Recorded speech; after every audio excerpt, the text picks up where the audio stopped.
Right. तो angle of repose, तो angle of repose क्या चीज है? लेट मी आप इमेजिन करिए कि आपके पास एक इंक्लाइंड प्लेन है, और ये इंक्लाइंड प्लेन क्या होती है? एक स्लोपिंग प्लेन होती है, कुछ एंगल थीटा है, और आपने एक बॉडी को उसके ऊपर रख दिया है। और ये बॉडी जो है वो वाला एंगल जब ये जस्ट स्लाइड करने लगती है, so let me demonstrate it to you. Let me get a body, एक inclined plane भी, yeah, just give me a second.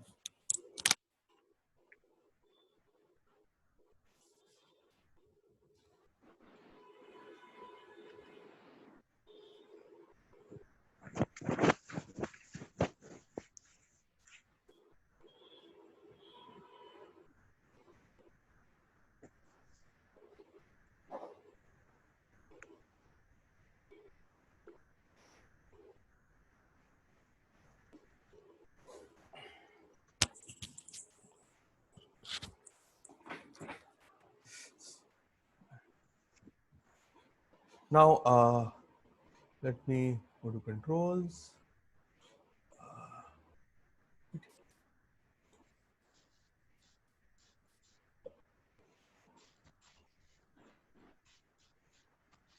Okay, now look here, मेरे पास let me see, I have a plane here, दिख रहा है क्या इसको? Okay, so I have a plane here और एक बॉडी है। अब मैं इस प्लेन का एंगल जो है वो आहिस्ता आहिस्ता बढ़ा देता हूं, एंगल में बढ़ा रहा हूं। Okay, and you will find that एक एंगल पर this body just begins to at some angle this body just begins to slide down. ये जो एंगल है at which it begins to slide down, this angle is what is called as the angle of repose. अगर इससे कम angle होगा, अब आप देखें ये बॉडी स्लाइड नहीं कर रही है, ऐसे मैं एंगल को बढ़ा रहा हूं, तो आई फाइंड एक एंगल पर it begins to slide down. ये एंगल जो है, this angle is what is called as the angle of repose. Right, समझ आया सबको? अब let us look at Sir. It, yes, let us look at it mathematically. So screen share पे चल जाता हूं वापस से। तो मैंने एक बॉडी रखी ऑफ मास m, और इसको मैंने एक इंक्लाइंड प्लेन पे रखा है। तो कौन कौन सी फोर्सेस हैं? तो पहले weight of the body mg acts vertically downwards. इस वाला जो मेरी फोर्स है mg जो है, वेट है, उसको हम क्या करते हैं? उसके दो टुकड़े कर देते हैं हम। Right, we divide into two parts. वो कौन कौन से पार्ट्स हैं? That is mg cos theta जो दबाने का काम करता है, और mg sin थीटा जो इसको नीचे खिसकाने का काम करता है, brings it down the inclined plane. And as a result what happens is that there is a force of friction, and ये जो force of friction है वो कहाँ act करेगा? This force of friction would act in the backward direction, right? ये pink वाला force, और ये जो red force है, this is what is called as the normal reaction. तो this body just begins to slide down. तो जब just begin to slide down होता है, तो सबसे पहली बात क्या है? वर्टिकल को मैं देखूं अगर, तो I find that normal reaction ऊपर की तरफ है, mg cos थीटा जो है वर्टिकली डाउन है, they must be equal to each other, है ना? ना उड़ रही है ना धस रही है। इसका मतलब n, इक्वेशन नंबर 2 पहले देख रहा हूं मैं, normal reaction n is equal to mg cos theta. Right, और हमने पढ़ा है आपके साथ, the force of limiting friction या maximum static friction is equal to mu times of normal reaction. Therefore, limiting friction या maximum static friction will be equal to mu times of mg cos theta. वांशु को क्या हो रहा है, join नहीं हो रहा है क्या?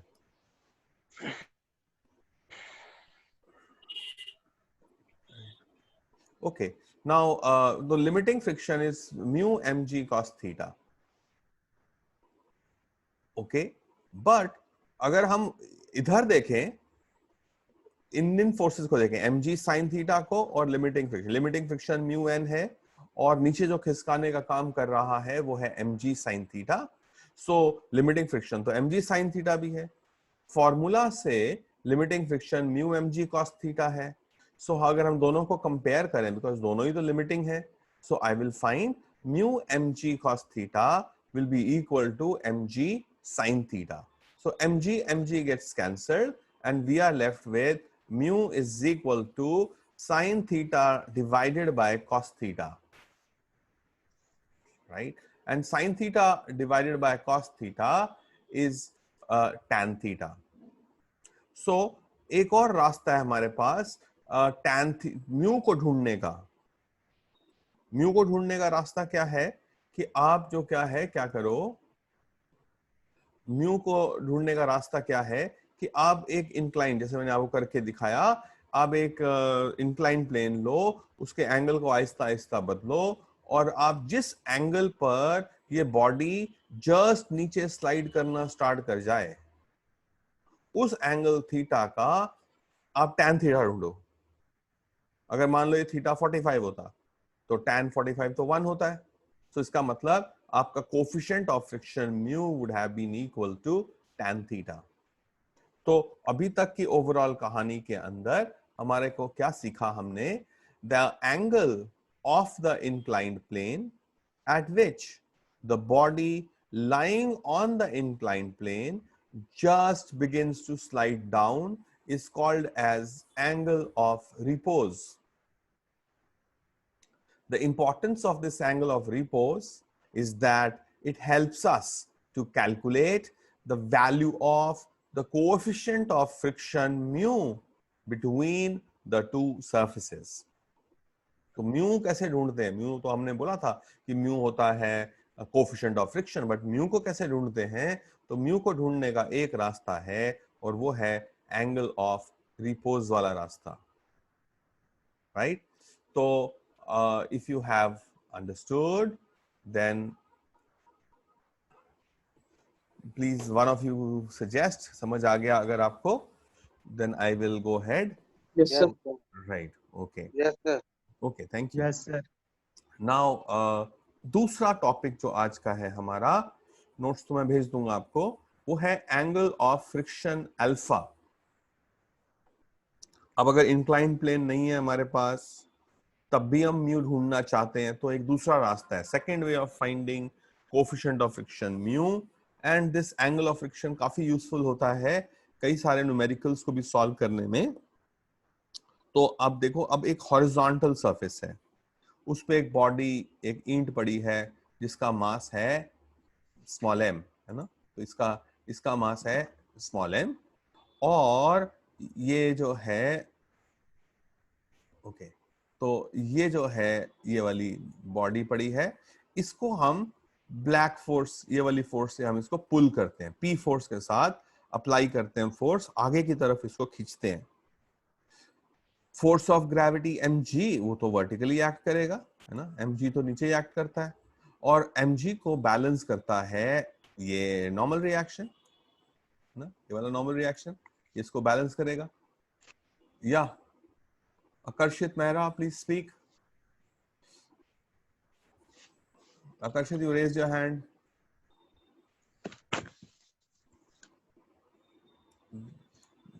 विभांशु अंदर बाहर कर रहा है, इसका कनेक्ट नहीं हो रहा है क्या? कौन है पार्टिसिपेंट्स में?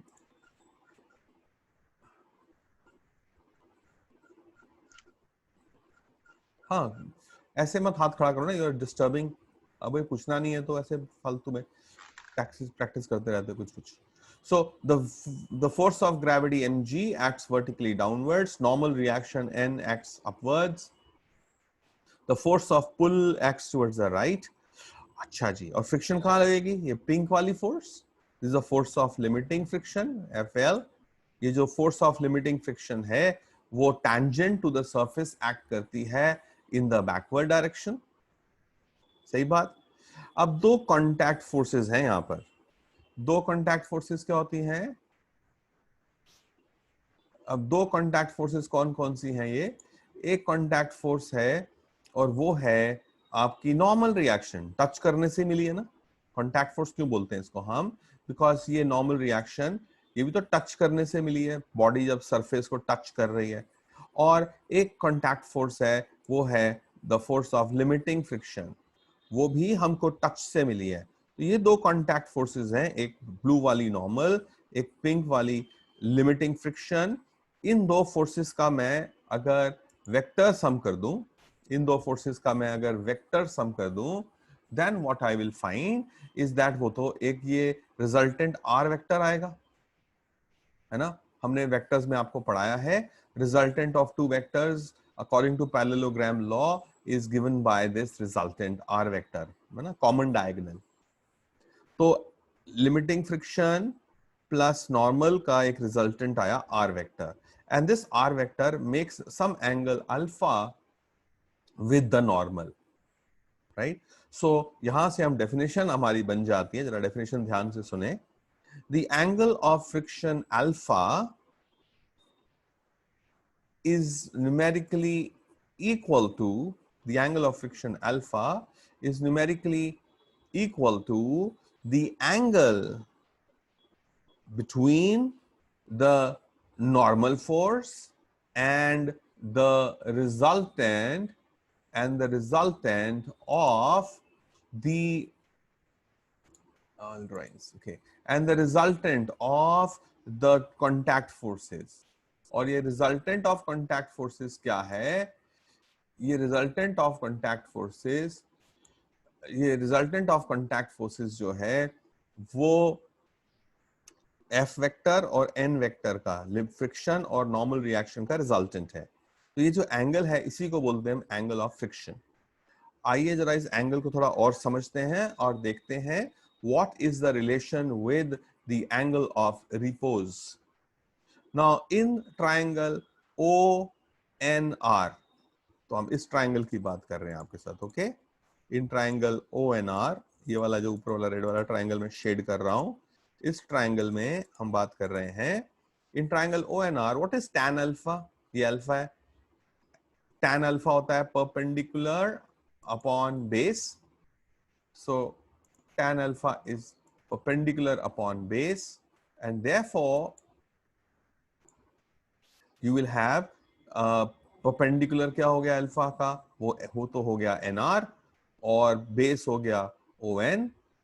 और NR क्या है? NR तो इसके पैरेलल है पिंक फोर्स के, तो NR is the limiting force, and what is ON? ON is the normal. So tan alpha is the ratio of the limiting force to the normal. Very good. Now from the first law of friction we know that limiting force क्या होता है? वो तो mu times of normal होता है, right? So अगर मैं डाल दूं इसको, इक्वेशन नंबर 2 को 1 में डाल दूं, तो मैं FL की जगह लिख सकता हूं mu n। तो होगा क्या? n, ये वाला n, ये वाला n और ये वाला n कट जाएगा जब हम डिवाइड करेंगे तो। सो हमारे पास बचेगा क्या? mu is equal to tan alpha, है ना। तो हमारे पास आएगा mu is equal to tan alpha. So coefficient of friction हमने पिछले टॉपिक में पढ़ा था, coefficient of friction mu is equal to tan theta, where theta was the angle of this inclined plane। इसको हम बोलते थे the angle of repose। जबकि आपकी के टॉपिक में हम बोल रहे हैं अगर हमारे पास inclined plane नहीं है, horizontal surface है, then mu is also equal to tan alpha, and this is what is called as the angle of friction। So alpha is the angle between the normal force and the resultant of the contact forces, and this is what is called angle of friction. This is a second way of calculating the coefficient of friction mu. इसको ढूंढने का जो है वो एक रास्ता है, और कई न्यूमेरिकल्स में आगे हम देखेंगे जब न्यूमेरिकल्स, उसमें हमको ये हेल्प भी करेगा। ठीक है सब लोगों को? तो हमने दो बातें सीखी आपके साथ। या Sonia please tell ask. Sonia Khan, you raised your hand. Sonia, ask.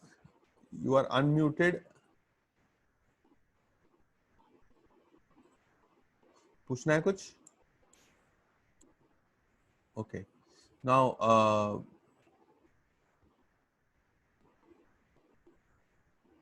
right. ठीक है, यहां तक ठीक है सब लोग को? Let me move Yes, ahead. sir. Okay.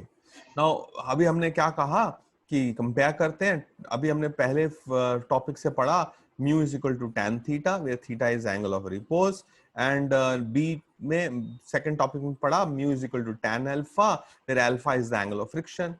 Now, if I compare equation number A and B, I find tan alpha is equal to, दोनों mu है, therefore tan alpha is equal to tan theta, और alpha is equal to theta. तो इसका मतलब the angle of repose and the angle of friction have the same value. The angle of repose and angle of friction have the same value. Okay.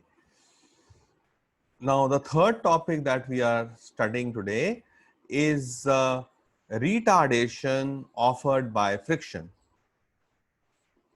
देखो अगर मान लो आप देखते हैं, हाँ आकर्षित मेहरा फिर से हाथ रेज किया आपने।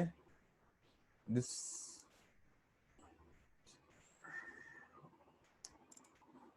भांशु का ज्वाइनिंग ही नहीं हो रहा है आज। Okay, now retardation offered by friction. देखो जब भी कोई बॉल है, मान लो एक बॉल है, वो अब ग्राउंड में है, आप ग्राउंड में क्या करते हैं, बॉल को किक मारते हैं, तो बॉल जो है वो आगे की तरफ जाने लगता है, इधर मोशन होता है बॉल को। आपने राइट की तरफ किक मारा उसको, कि बॉल या कोई बॉडी आगे स्लाइड करने लगती है, उस पे force of gravity mg vertically down लगता है, नॉर्मल रिएक्शन n उसका वर्टिकली ऊपर की तरफ लगता है, और this body experiences a frictional force ना, एक फ्रिक्शन एक्सपीरियंस करता है, और in the direction of friction is in the back direction, left की तरफ जाता है फ्रिक्शन। ओके, नाउ हम जानते हैं friction according to the laws of friction, F frictional force is equal to mu times of normal reaction. तो ये जो mu times of normal reaction है, ये क्या कर रहा है, पीछे की तरफ लग रहा है, तो क्या कर रहा होगा, ये आगे के मोशन को स्लो करने की कोशिश करेगा और रोकने की कोशिश करेगा। दैट इज वाई एक बॉडी को हम जब किक मार देते हैं तो आहिस्ता आहिस्ता आगे जाते जाते जाते जाते वो स्लो होती रहती है। स्लो होने का मतलब रिटार्डेशन, नेगेटिव एक्सेलरेशन, रिटार्डेशन उस पर एक्ट कर रहा है। कितना रिटार्डेशन होता है, दैट इज द एक्सप्रेशन जो हम निकालना चाहते हैं। तो हमने पहली बात बोली, नॉर्मल रिएक्शन वो mg के बराबर है, फिर फ्रिक्शन का फॉर्मूला होता है वो म्यू टाइम्स n होता है, इक्वेशन नंबर 2। अगर मैं इक्वेशन नंबर 1 को 2 में डाल दूं, n की जगह mg लिख दूं, तो फ्रिक्शन होगा मेरा mu mg, that's equation number 3। अब आगे तो हमने सिर्फ एक बार किक मारी थी, जब किक मारी थी तो फोर्स लगाया था, उस समय लगा होगा, जब हमने किक मारी होगी, इसको धक्का मारा होगा, उस समय फोर्स लगा होगा, लेकिन उसके बाद तो सिर्फ फ्रिक्शन लग रही है ना, हमारा फोर्स तो लगना बंद हो गया। वो तो एक धक्के वाला फोर्स था, वो तो एक इंपल्सिव फोर्स था, लेकिन ये जो फ्रिक्शनल फोर्स है ये तो लगता ही जा रहा है, यही तो है फ्रिक्शन जो उसको स्लो कर रहा है। तो इसका मतलब किक मारने के बाद the only force that is acting along the x-axis is the force of friction, and that is acting opposite to the direction of motion. And this force की मोशन के ऑपोजिट लग रहा है, मान लो कोई आगे जा रहा है और उसको हम आगे जाने से रोक रहे हैं, तो हम क्या कर रहे हैं, उसकी स्पीड को कभी तो करेंगे। तो ये फ्रिक्शनल फोर्स जो है वो नेट फोर्स है, और हम जानते हैं न्यूटन का सेकंड लॉ बोलता है net force is mass into acceleration, so friction mu mg is equal to mass into acceleration. ये m कैंसल हो गया, तो मेरे पास एक्सेलरेशन कितना आया, that is equal to mu g। So acceleration is mu times of g। So retardation, और ये नेगेटिव होगा एक्सेलरेशन क्योंकि बॉडी जा आगे रही है। साइन कन्वेंशन में अगर हम आगे को प्लस ले रहे हैं तो पीछे वाली सब फोर्सेस माइनस होंगी। So this acceleration actually should be minus mu mg। So right, unstable हुआ। Okay, now let us think for example, हमारे पास अगर कोफिशिएंट ऑफ फ्रिक्शन म्यू जो है वो होता 1/4, 0.25 1/4, और एक्सेलरेशन ड्यू टू ग्रेविटी तो हम जानते हैं वो तो 10 है। So what is the retardation? तो retardation will be 10/4, that's minus 2.5 metre पर सेकेंड स्क्वायर, है ना। तो फ्रिक्शन की वजह से गाड़ी रुकती है, तो फॉर्मूला जो हमने मेन सीखने वाली बात है that is A is equal to mu times of G। एक न्यूमेरिकल करते हैं, उससे हमको और अच्छे से क्लियर हो जाएगा। आप चाहें तो बीच बीच में आप स्क्रीनशॉट्स लेते रह सकते हैं। A cricket ball moving with a velocity of 6 meters per second, it stops due to friction after covering a distance of 20 meter. What is the coefficient of friction? फिर से एक क्रिकेट बॉल है, it's moving with a velocity of 6 metre पर second, तो उसकी initial speed है 6 metres पर second, stops due to friction, मतलब फाइनल वेलोसिटी स्टॉप्स का मतलब जीरो हो जाती है। कितनी देर के बाद? 20 मीटर के बाद। तो s, तो uv sat लिखा हमने, u is 6, v is 0, s is 20 metre. Acceleration पता नहीं हमको, टाइम पता नहीं हमको, एक्सेलरेशन ड्यू टू ग्रेविटी पता है वो 10 मीटर पर सेकेंड स्क्वायर। ढूंढना क्या है? To find the coefficient of friction, कितना फ्रिक्शन का कोफिशिएंट है। हमने अभी अभी आपके साथ पिछले टॉपिक में पढ़ा, a जो होता है that is equal to mu times of g, वैसे नेगेटिव होता है बट हम मॉडुलस ले रहे हैं value, so mu is equal to retardation offered by friction by g, and दूसरा formula v square minus u square is equal to 2as। हमको v मालूम, u मालूम, s मालूम, a हम सेकेंड फॉर्मूला से ढूंढेंगे। जब anybody who has a question can simply unmute and ask। Yes sir. या पूछो बेटा। यस करण सर। बोलो बोलो। सर जो सर कोई बॉडी मोशन में है उसे जो ऑपोजिट एक्सेलरेशन लगेगा दैट इज रिटार्डेशन लगेगा सर, क्या वो कांस्टेंट लगेगा हर पॉइंट पे? Okay, good question Karan, late us look at it again. हमने कहा कि जो कोफिशिएंट ऑफ फ्रिक्शन है, जो रिटार्डेशन है, वो म्यू टाइम्स ऑफ जी है। तो अगर सरफेस वैसा ही रहेगा, अगर सरफेस का coefficient of friction mu constant होगा, मतलब अगर वो घास वाला ग्राउंड है तो वो घास वाला ही रहेगा, ऐसा नहीं है कि थोड़ा घास आया बाद में रेत आ गई। अगर रेत आ जाएगी तो फिर म्यू बदल जाएगा, जी तो कांस्टेंट ही होता है। तो अगर सरफेस की क्वालिटी बदलेगी नहीं, अगर म्यू सेम रहेगा तो रिटार्डेशन भी सेम रहेगा। ठीक है करण? ठीक बात। तो म्यू अगर सेम रहेगा, सरफेस एक जैसा रहेगा, तो रिटार्डेशन भी कांस्टेंट रहेगी। Okay, so let's use equation number 3 first. ये वाली equation number third equation of motion, v square minus u square is equal to 2as, that is 0 square minus 6 square is 36, would be equal to 2a into s, s is 20 meters। so acceleration कितना आया हमारा? 36 upon divide कर दें, cross multiply 2 and 20, solve करते हैं तो आता है -9/10। तो modulus of acceleration will be +9/10, और ये फॉर्मूला से mu is equal to modulus of a by g, so I will get 9/10/10, that is 9/100, So the coefficient of friction is 0.09. So that's how we have been able to solve this, right?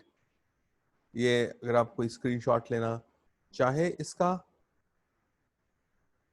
Okay, right, ये question है हमारे पास और ये numerical.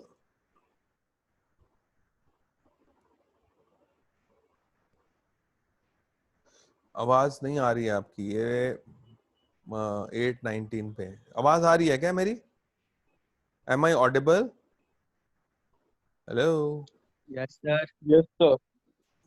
Okay, so alright, तो सोनिया खान ने कहा था, anyways,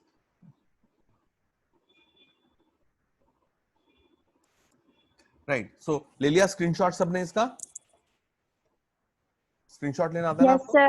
okay, so आइए, let me go to the concept that mu की value 90% of the cases is greater than equal to 0 but and less than equal to 1. अगर फ्रिक्शन म्यू 0 हो तो इसका मतलब वो सरफेस फ्रिक्शनलेस है, और जैसे जैसे म्यू बढ़ता रहता है इसका मतलब उस सरफेस की, उस बॉडी के साथ फ्रिक्शन कोएफिशिएंट ज्यादा है, राइट? तो right, okay, let me move ahead. Now we are talking about our next heading is acceleration. Okay, so acceleration of a body sliding down a rough inclined plane.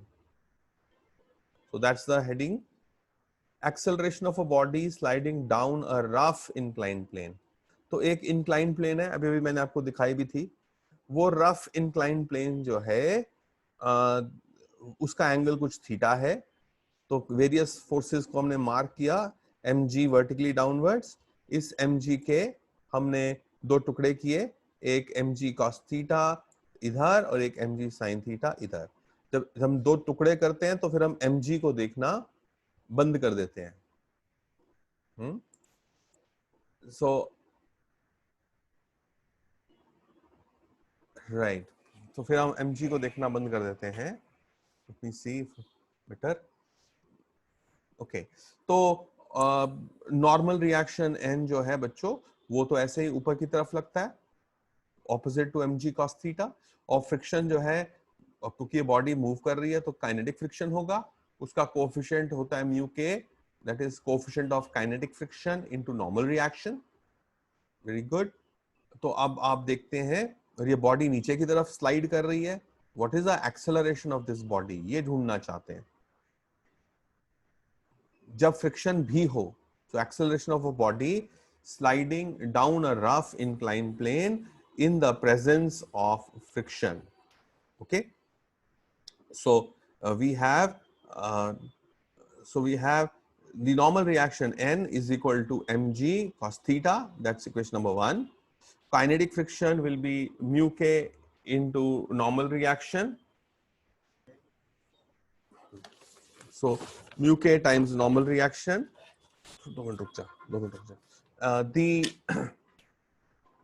Now if I put equation number 1 and 2, we get the force of kinetic friction is equal to mu k times of mg cos theta. अब आप देखो mg sin theta इसको incline plane में नीचे लाने की कोशिश कर रहा है, और म्यू के mg cos theta इसको अपोज कर रहा है, और ये बॉडी नीचे तभी आएगी अगर mg sin theta is bigger than mu k mg cos theta, है ना? फ्रिक्शन से बड़ी होगी तभी तो नीचे आएगी, so then only body will accelerate according to the force effect law. Force effect law is basically the Newton's second law of motion.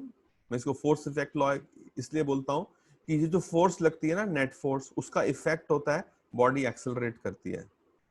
तो इसको आप न्यूटन सेकंड लॉ को फोर्स इफेक्ट लॉ भी मान सकते हैं कि net force creates an acceleration A, net force is equal to mass into acceleration. तो नेट फोर्स क्या है? Big force mg sin theta minus mu के mg cos थीटा, सो इन दोनों का net, so mg sin theta minus mu के mg cos theta is equal to ma. Now m is in all the three terms, so m cancel. तो मेरे पास क्या आ गया, acceleration is equal to g common लिया मैंने, sin theta minus mu K cos theta, right? So that is the expression. You can take a screenshot as well of this acceleration of a body sliding down a rough inclined plane. Take a screenshot of this. All right, so this is the fourth topic that we have studied today. ले लिया सबने screenshot? Yes, sir. Okay. Yes, sir. Now, any questions so far? Any questions so far? So acceleration read down the inclined plane का हमने expression आपके साथ develop किया. ऐसा उल्टा भी हो सकता है. Acceleration of a body climbing up an inclined plane. जैसे मान लो आप एक स्कूटी चला के आप टाउन हॉल की चढ़ाई चढ़ रहे हो, तो आपका स्कूटी क्या कर रहा है, वो तो अप्लाई कर रहा है फोर्स कहां पे, इन द अपवर्ड डायरेक्शन, आप चढ़ाई पे हो, लेकिन फ्रिक्शन स्कूटी पे कहां लग रही है, पीछे की तरफ. फिर भी आप एक्सेलरेट कर रहे हैं, आप एक्सेलरेट कर रहे हैं इन द अपवर्ड डायरेक्शन. हम ये ढूंढना चाहते हैं कि हमारी अपवर्ड एक्सेलरेशन कितनी होगी. ओके तो हमने क्या कहा कि फोर्सेस को देखते हैं. mg फोर्स लग रहा है वर्टिकली डाउनवर्ड, वेट तो नीचे लगता है.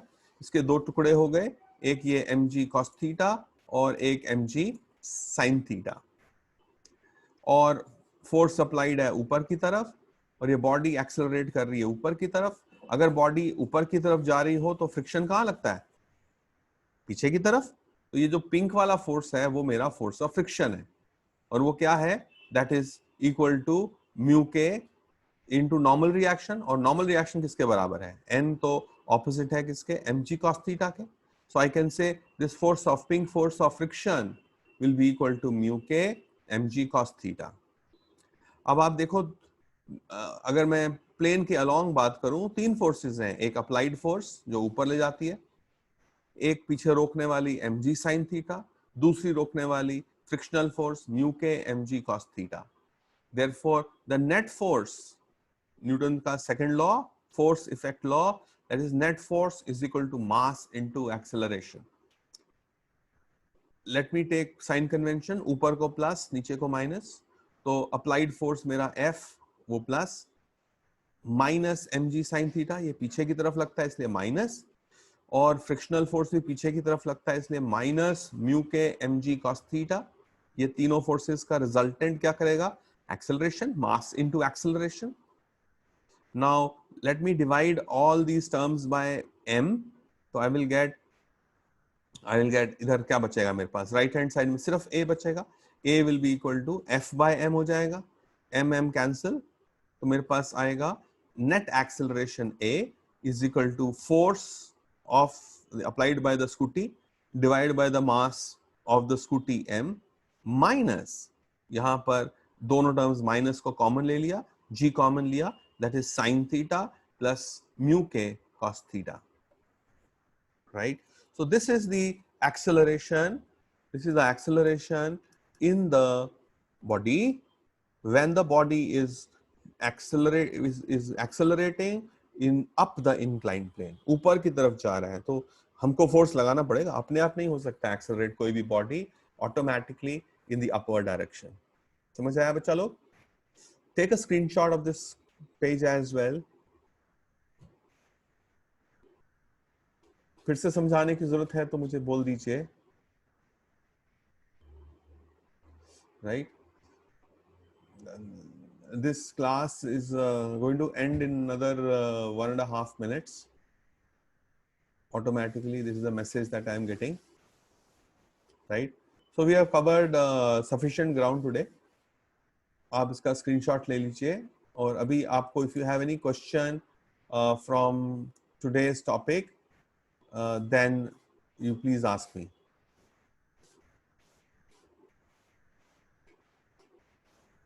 Right, less than a minute left. Okay, So sir आप प्रीवियस क्लासेस की रिकॉर्डिंग शेयर कर सकते हो व्हाट्सएप पे? I will try doing that today. Right? मैं उसको YouTube पे डालना पड़ेगा मेरे को, तो उसको YouTube पे मैं डाल दूंगा। थोड़ा टाइम नहीं मिल रहा था मेरे को, बट मैंने किया हुआ है